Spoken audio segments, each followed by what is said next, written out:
ठीक है, आपकी वाली फाइल से लिखवाऊंगा।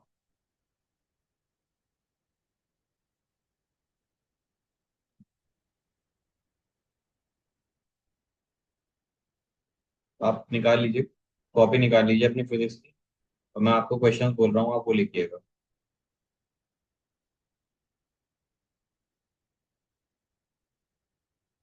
कुछ क्वेश्चंस आपने किए थे इसके, मैंने शायद पहले आपको कराए हों इसके।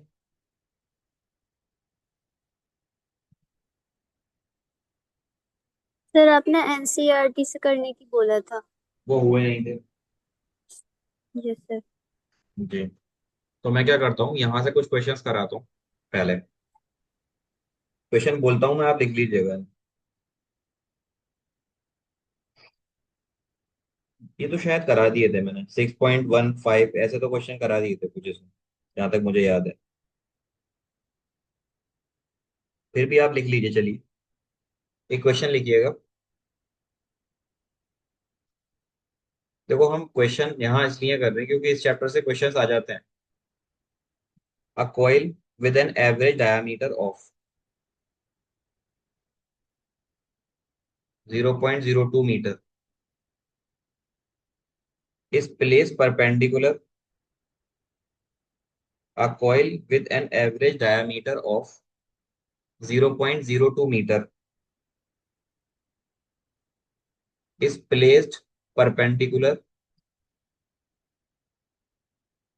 to a magnetic field of 6000 Tesla. If the induced EMF is 11 volt, if the induced EMF is 11 volt, full stop लगाकर लिखिएगा। When the magnetic field is changed to 1000 Tesla, when the magnetic field is changed to 1000 Tesla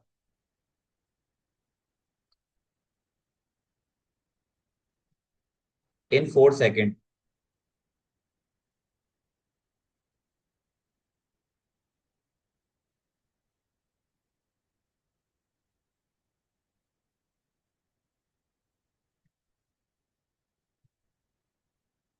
कितनी देर में? 4 second के अंदर। Full stop लगाकर लिखिएगा। Then what is the number of coil, number of turn in the coil, then what is the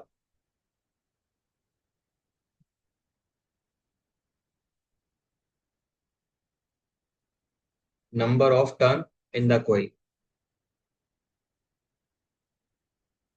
लिख लिया?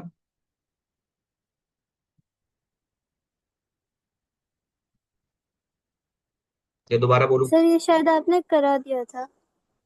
अच्छा। हाँ, वही तो पूछा था मैंने शुरू में। सवाल है ये कि आपको डी दे रखा है, आप इसको चलिए एक बार और कर लीजिए। आर कितना है आपके पास? हो जाएगा 0.02 अपॉन 2, हो जाएगा 0.01। अब यहां से आप निकालिए एरिया। एरिया आ जाएगा पाई आर स्क्वायर। तो पाई की जगह पाई रहने दीजिए, आर स्क्वायर की जगह क्या लिखेंगे? आर स्क्वायर की जगह लिखिए 0.01 का होल स्क्वायर, जो कि होगा 0.0001 पाई। आपके पास B1 है 6000 टेस्ला, B2 है 1000 टेस्ला। आपको ईएमएफ दे रखा है 11 वोल्ट। आपको लॉ पता है, लॉ क्या कहता है? वो बोलता है ये होगा d∅/dt, और यहाँ आएगा n। अब इसके लिए आप d∅ तो नहीं रख सकते, लेकिन चेंज इन फ्लक्स कैसे निकालेंगे? n into B1 A minus B2 A upon dt की जगह टाइम रख दो, और ई की वैल्यू आपको दे रखी है। यहाँ से a कॉमन आ जाएगा, n इंटू ए अपॉन टी यही रहेगा। यहाँ पर आएगा B1 माइनस B2, और यहाँ पर 11 यानी कि ई। तो आप निकालिए नंबर ऑफ टर्म्स कितनी आएंगी यहाँ पर, कीजिए कैलकुलेट।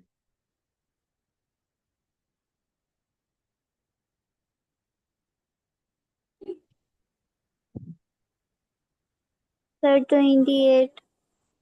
और कर रखा है ना सॉल्व पहले। Yes sir. एक और सवाल लिखिएगा। देखिए यहाँ कुछ नहीं करना था, आप सिर्फ और सिर्फ एन एक साइड रहने दीजिएगा, बाकी सबको इधर ले आइएगा और सॉल्व कर लीजिएगा। एरिया आप यहाँ से निकाल लीजिए, इस एरिया को पुट कर दीजिएगा। तो ये इजी ही है। आगे क्वेश्चन लिखिएगा। अगर ये भी लिखा दिया हो तो बताइएगा मुझे, ठीक है। इस तरह के क्वेश्चन आपके बोर्ड में मिल सकते हैं आप। लिखिएगा question number 2।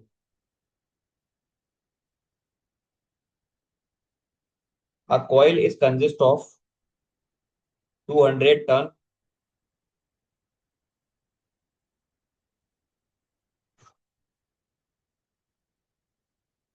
A coil is consist of 200 ton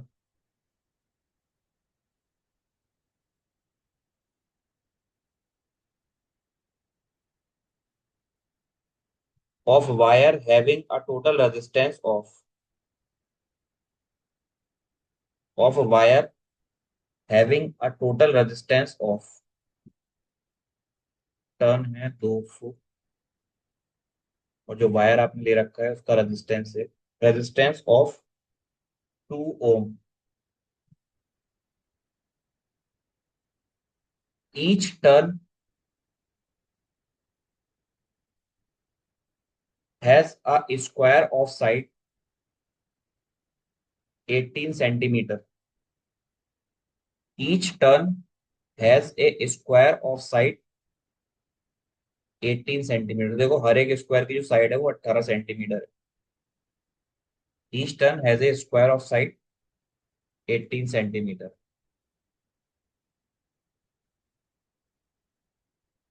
and a uniform magnetic field directed perpendicular. अगर मैं तेज बोल रहा हूँ तो बता दीजिएगा। And a uniform magnetic field directed perpendicular, इसके ऊपर एक यूनिफॉर्म मैग्नेटिक फील्ड हमने डाली परपेंडिकुलरली, डायरेक्टेड परपेंडिकुलर। परपेंडिकुलर लिखते इसलिए हैं क्योंकि फॉर्मूले में आता है cos 90, और cos 90 की वैल्यू कितनी, cos 90 नहीं आता, सॉरी। इसका एरिया वेक्टर भी ऐसे ही होगा, तो आएगा cos 0। इसका एरिया वेक्टर दिखा देता हूँ मैं कैसे होगा। एरिया वेक्टर इसका ऐसे होता है, तो दोनों के बीच में आएगा cos 0। cos 0 की वैल्यू होती है 1। तो लिखिएगा आप, uniform magnetic field directed perpendicular to the plane of the coil.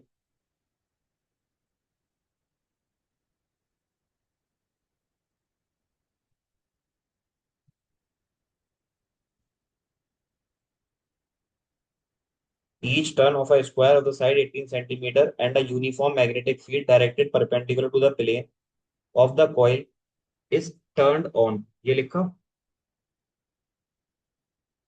Yes sir. Full stop लगाकर लिखिएगा। If the field changes linearly from if the field changes linearly from, इसकी जो फील्ड है वो चेंज होती है लीनियरली 0 टेस्ला से। जो अगली आएगी B1 से B2 जो आएगी वो आएगी 0.5 टेस्ला हो जाती है इन 0.8 second.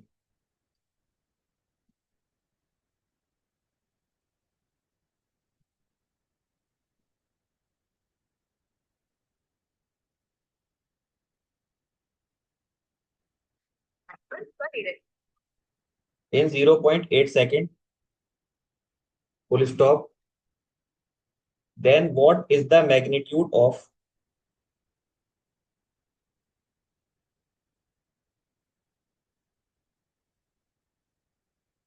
then what is the magnitude of the induced emf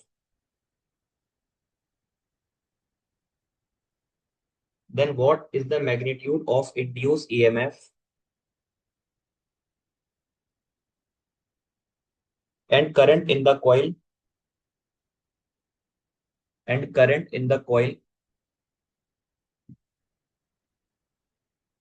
while the field continuously changing while the field continuously changing। देखो ये रेजिस्टेंस दिख रहा है आपको, इसका एक सिग्निफिकेंस है। वो क्या सिग्निफिकेंस है? उसके लिए आपको एरिया निकालना पड़ेगा, और एरिया होता है साइड इंटू साइड। यानी कि इसको मीटर में कन्वर्ट करेंगे तो 0.18 आएगा। इसको 0.18 से कीजिए मल्टीप्लाई। 18 × 18 324 होता है, वैल्यू आएगी 0.0324। ये आपका एरिया आ गया मीटर स्क्वायर। फॉर्मूला मैं आपको निकालना सिखा देता हूँ। फॉर्मूला बहुत सिंपल है। आपने जो फराडे का लॉ लिखा है उसी से फॉर्मूला आता है आपका ईएमएफ का। माइनस होता है तो उसको हटा लो, एन। ब्रैकेट में अगर एरिया चेंज नहीं हो रहा तो वैसे तो लिखते हैं हम B2 A2 minus B1 A1 upon T। लेकिन जब एरिया सेम है तो जो आपका ईएमएफ है वो आ जाएगा नंबर ऑफ टर्न्स। एरिया बाहर ले लो, B2 - B1 अपॉन T। इससे क्या निकल आएगा? ईएमएफ, यानी कि आपके पास वोल्टेज आ गया। और V इज इक्वल टू होता है IR। तो आपका I कितना आ जाएगा? वो आ जाएगा V/R। तो जो ईएमएफ यहाँ आएगा उसको उठाकर R से डिवाइड कर देना। ठीक है, निकालिए इसका आंसर। ये मत बोलिए ये भी करा दिया।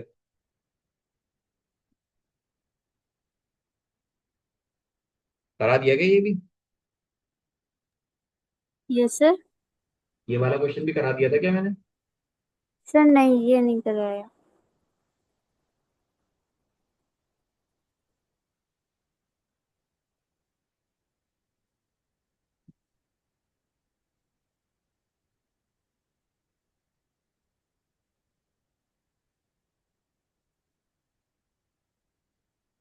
चैप्टर नंबर 1 का तो मैंने टेस्ट ले लिया था आपका।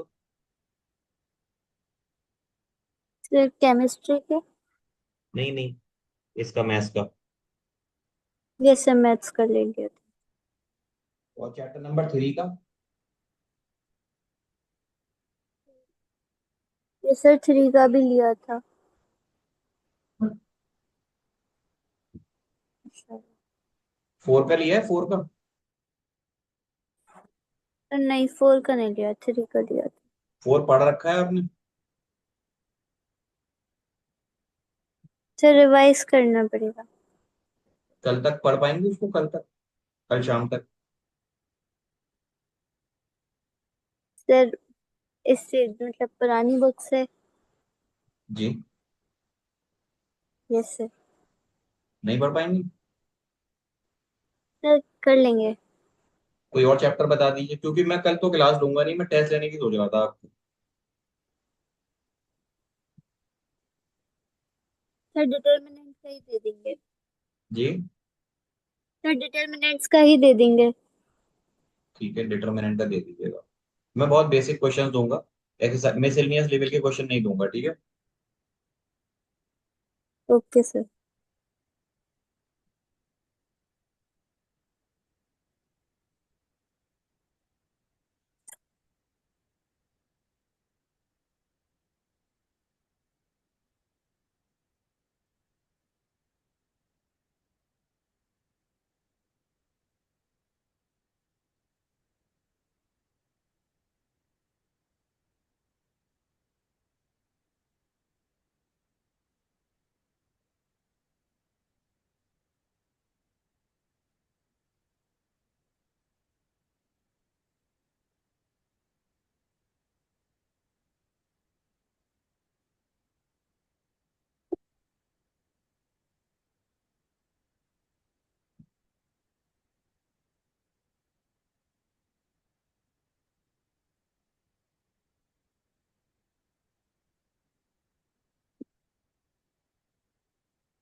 सर इसका आंसर 2.025 एम्पेयर है।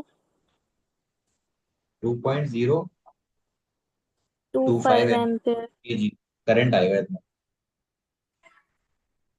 I is equals to 2.025। और ई कितना है? 4.05। 4.054। ठीक है, नेक्स्ट क्वेश्चन लिखिएगा आप।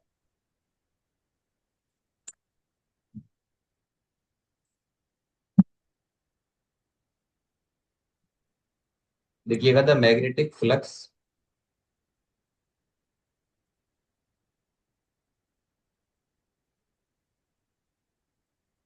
The magnetic flux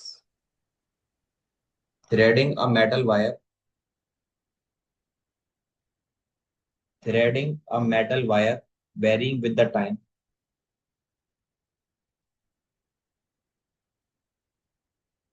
threading a metal wire varying with the time according to, उसके बाद ये इक्वेशन लिखिएगा, 3 in bracket A T square नहीं है, क्यूब है,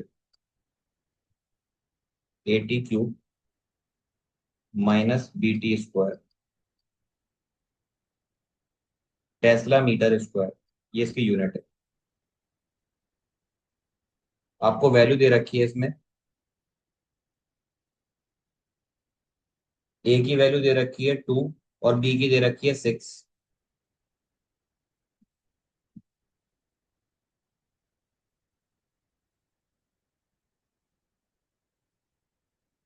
ए की वैल्यू है 2 और बी की वैल्यू है 6। फुल स्टॉप लगाकर लिखिएगा, the resistance of the ring is 3 ohm.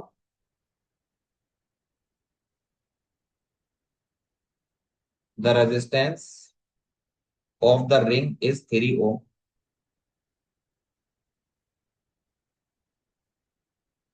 Full stop लगाकर लिखिएगा, determine the maximum current,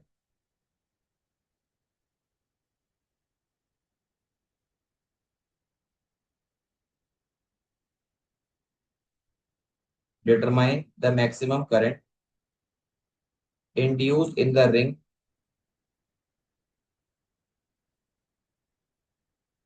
induced in the ring during the time interval from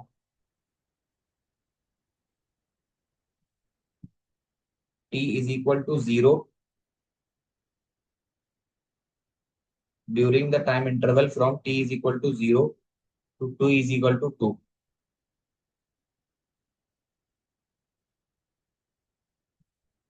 from time t is equal to 0 to t is equal to 2।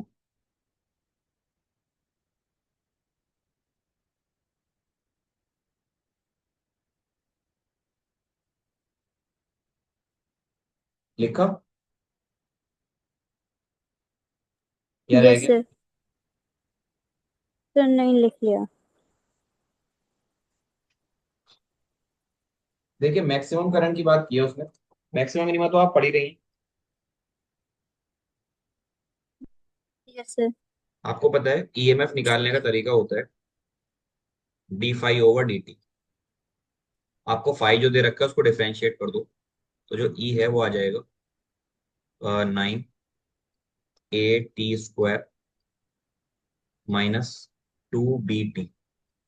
ये आपका variable EMF आ गया। ठीक है, अब basically आपको पता है, आप यहां से अगर आई निकालेंगे तो आई कितना आएगा, वो आएगा E/R, यानी ये ईएमएफ, तो इसको ई ही लिख लो। आपको ई तो पता है, ई कितना है आपके पास, यहाँ रख दो, वो है 9 a t square minus 2 bt upon R की जगह नीचे क्या रखेंगे, आर की वैल्यू क्वेश्चन में दे रखी है यस सर, 3 ओम। 3 ओम, 3 रख दीजिए तो आपका आई आ जाएगा 9। ए की वैल्यू डाल दो यहाँ, ए कितना है 2 t स्क्वायर माइनस 2 × 3 × t/3, ये हो जाएगा 18। सर बी की वैल्यू 6 है। 6 है, 18 t स्क्वायर माइनस 12 t/3, जो कि हो जाएगा 6 t स्क्वायर माइनस 4 t। ये आपके पास आई आ गया। कितना है? 60 स्क्वायर -40। अब इसकी मैक्सिमम वैल्यू आपके पास दो पॉइंट है, कहाँ से कहाँ तक? एक टाइम दे रखा है 0 पर, और एक टाइम दे रखा है कितने पर? 2 सेकंड पर। इससे इसके लिए बताना है कि कहाँ पर इसकी वैल्यू मैक्सिमम होगी। आप एक काम करो, यहाँ वैल्यू पुट कर दो। या तो एक तरीका ये है कि इसको सॉल्व करके निकाल लो। ये है क्या? आई क्या है? आई बेसिकली आपका होता है, डिफरेंशिएट कर दो, di/dt। करंट आपका कांस्टेंट है, तो अगर आई कांस्टेंट है तो ये वैल्यू 0 हो जाएगी। 0 के अकॉर्डिंग मैं रखूंगा इसको, 60 स्क्वायर -40 इज इक्वल टू 0। तो टी की दो वैल्यू आएंगी आपके पास। यहाँ से आप कॉमन ले लीजिए, 2t। इधर बचेगा 3t - 2। तो एक तो टी आपके पास 0 आ जाएगा, और एक टी आएगा आपके पास 2/3। एक ये टाइम है, एक ये टाइम। तो आप इन दोनों वैल्यूज पर निकाल के देखिए आई की वैल्यू। इस पर मैक्सिमम आएगी या इस पर मैक्सिमम आएगी? कैसे निकालेंगे? आई मैक्स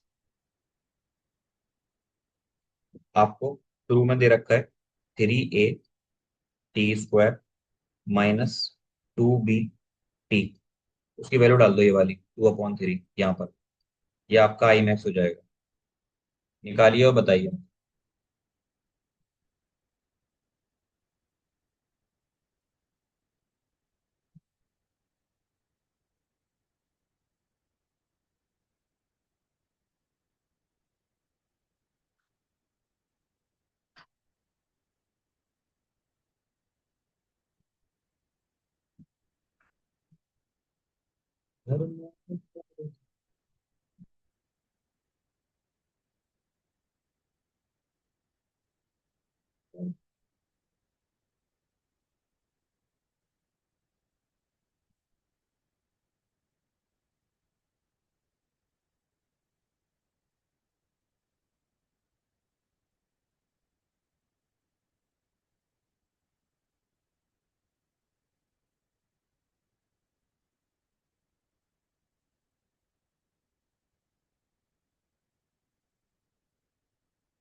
क्या हुआ, निकाला आंसर? नहीं।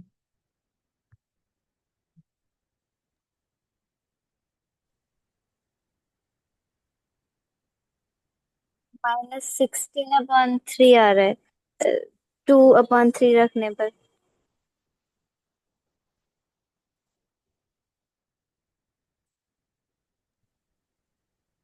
3 ×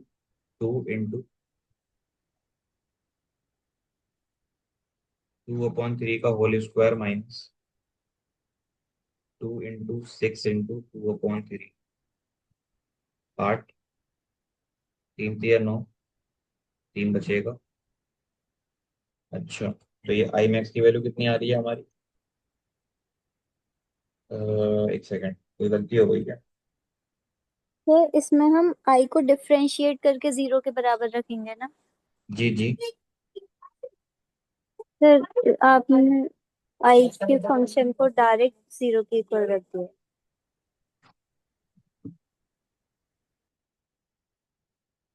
अच्छा अच्छा अच्छा, इसको डिफरेंशिएट करना था। तो di/dt करूंगा, वो आ जाएगा 12t - 4। टी की वैल्यू कितनी आ जाएगी यहाँ से? 3, है ना? वन फिर अपॉन थ्री 1/3। 1/3। अब इसको पुट कर दीजिए आप आई में ले जाके। ये है ना 60 स्क्वायर -40, यहाँ पुट कर दीजिए। नेगेटिव तो करंट नहीं आएगा।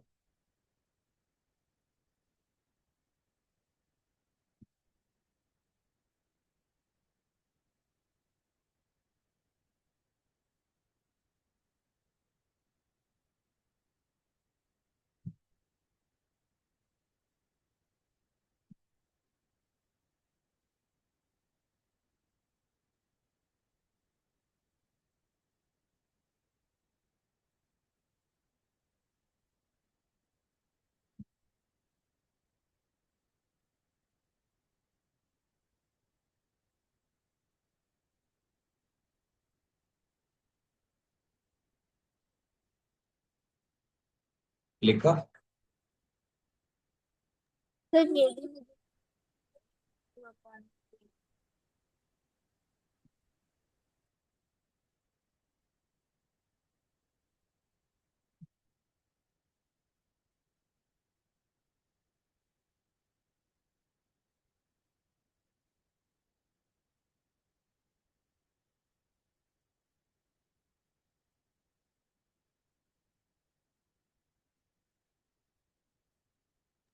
सर 4/3 आएगा। आंसर तो पूरा पॉइंट थ्री भी नहीं है इसका। सर नहीं, मतलब आपने जो सॉल्यूशन करा है उसमें।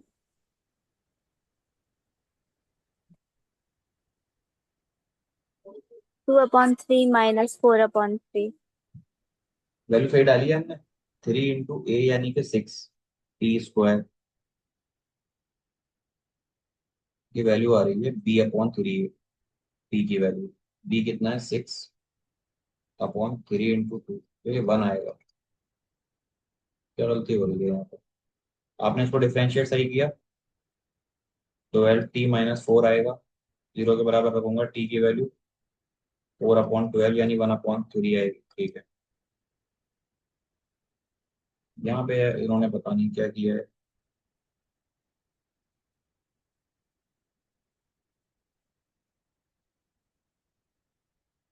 b/3 कैसे आ गया? मैंने कुछ ऊपर से गलत उतार लिया है इसमें, मुझे लग रहा है। अरे यार, यहाँ पे जो 3 था ना, आप इसको सबसे मल्टीप्लाई करोगे तो ये इक्वेशन आपकी जो है 5 की, वो बन जाएगी 3a t³ -3b t²। अब कीजिएगा आप सारा काम।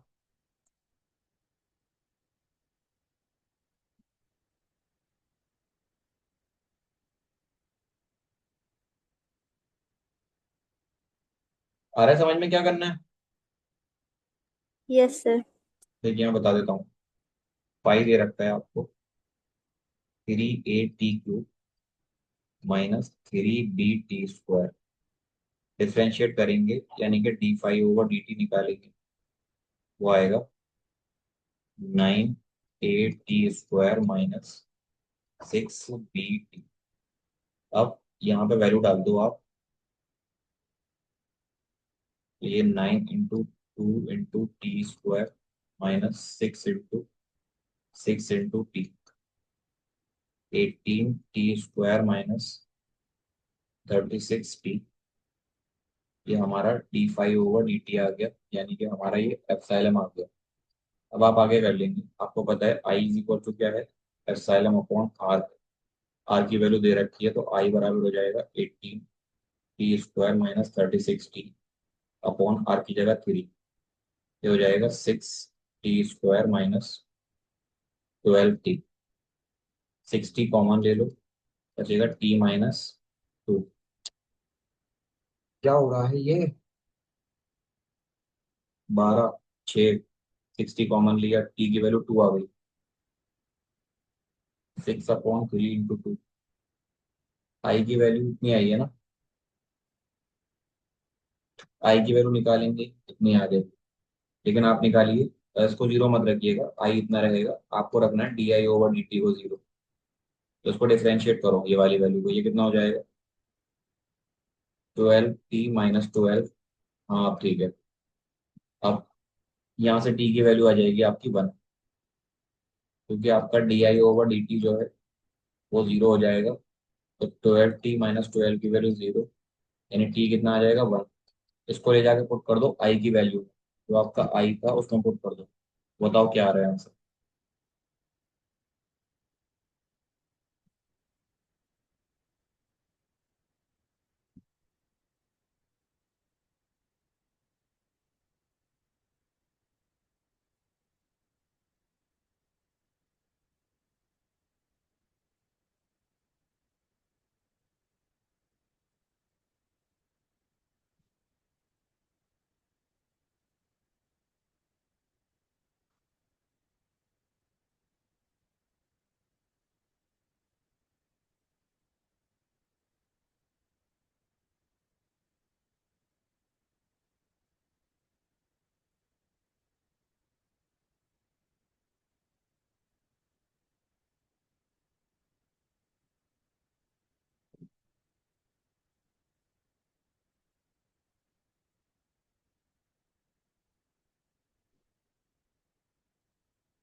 आगे आंसर नहीं?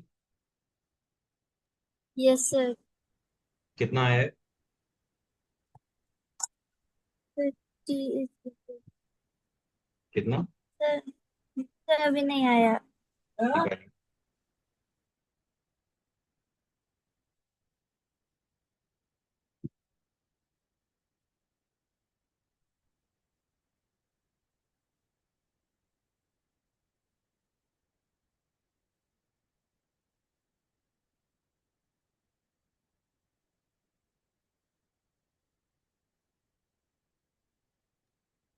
सर स्क्रीन पर आई की वैल्यू शो नहीं हो रही। इसकी आई, अरे तो बोलो ना ये वाली बात। ये रहा आपका आई, यहां पर डाल दो। 6t² - 12t। 6 × 1 का स्क्वायर माइनस 12 × 1, यानी कि 6 - 12 -6 एम्पियर। करंट आप यहाँ पर निगेटिव लेने का मतलब, देखो एक निगेटिव करंट का भी सेंस है कि आपका ओरिएंटेशन उल्टा आएगा। लेकिन आप आई को लेंगे, आई का मैग्नीट्यूड, यानी कि 6 एम्पियर। ठीक है। Yes sir. अब आप एक काम कीजिएगा, जो भी मैंने आपको क्वेश्चन दिए थे करने को, आप उनके नंबर भेज दीजिएगा मुझे, ताकि अगली क्लास में मैं उन क्वेश्चंस को डिस्कस कर लूँ। ठीक है। Yes sir. एक बार भेज दीजिएगा। और देखिए, अभी जो मंतशा थोड़ा सा टाइमिंग का इशू हो रहा है, वो इसलिए हो रहा है कल की वजह से। कल के बाद इंशाल्लाह मैं थोड़ा और प्रॉपर तरीके से चीज़ों को लूंगा। तो एक दो रोज और थोड़ा टॉलरेट कर लीजिएगा, उसके बाद इशू नहीं आएगा इंशाल्लाह। ठीक है। Okay sir. ठीक है, आप लीव कर सकती हैं। अस्सलाम वालेकुम। यस। ठीक है, ठीक है। वालेकुम।